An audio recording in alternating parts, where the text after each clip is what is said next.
8ക്ക് 10 spanner കിടത്താ.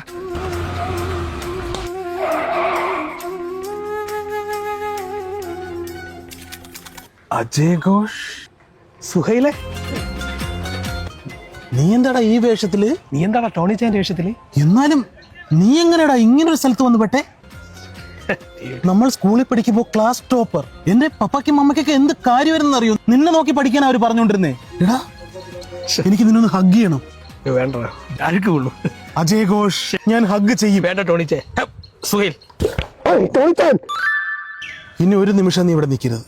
നീ ഇങ്ങനെ ജീവിക്കേണ്ട ആളല്ല. നീ എന്റെ കൂടെ വരണം. മുതലാളിയൊക്കെ ഞാൻ ഡീൽ ചെയ്തോളാം. I will deal it. You get in the car. ഇവിടെ അല്ല, അവിടെ. ഓക്കെ, ഉടുപ്പിട്ടോണ്ട് കയറ്.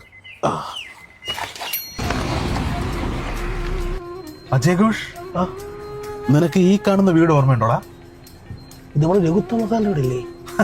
നീ മറന്നിട്ടില്ലല്ലേ ഒന്നും? ഇല്ല. വാടാ, നമുക്ക് സാറിനെ കണ്ടിട്ട് വരാം. സാറിന് നമ്മളെ കാണുമ്പോ എന്ത് സന്തോഷമാവും അറിയോടാ? പണ്ട് കണ്ണിമാങ്ങ പറിക്കാൻ കണ്ണിമാങ്ങ പറിക്കുന്നതിന് ചിരിച്ചാൽ ഉത്തമ മാഷില്ലേ? ഒന്ന് കാണാൻ പറ്റുമോ? കുട്ടികളെ മായേ വെള്ളം ആട്ടെ. നിങ്ങളൊക്കെ ഇപ്പൊ എന്ത് ചെയ്യുന്നു? ഞാൻ ഇപ്പൊ 7ഓളം മൾട്ടിനാഷണൽ കമ്പനിയുടെ MD ആണ്. ചൈനയിൽ ഇമ്പോർട്ടിങ് എക്സ്പോർട്ടിങ് ഉണ്ട്. ഫിൻലാൻഡിൽ എനിക്ക് നെറ്റ്വർക്കിംഗ് ഉണ്ട്. ഒരു ചെറുപ്പില്ലാതെ ഞാൻ റോഡിൽ നമ്മൾ വിളിച്ചോണ്ട് വന്നത്. ഇപ്പൊ എന്ത് ചെയ്യണ്ടാ? നിങ്ങളെല്ലാരും പണ്ട് മൂലം സോറി സാർ, അങ്ങനെ പറഞ്ഞില്ല. ഗ്രേസ് മാർക്ക് കൊടുക്കണ ആണി അടിക്കണ്. ഇപ്പൊ എന്തരായി? പണിപ്പി ഞാൻ ഇരിക്കണ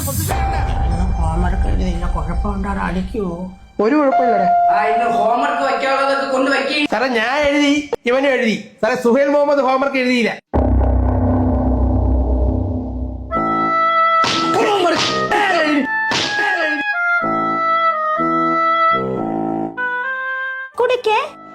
ഞാനിപ്പോ 7 days ആയോളൂ വന്നിട്ട്.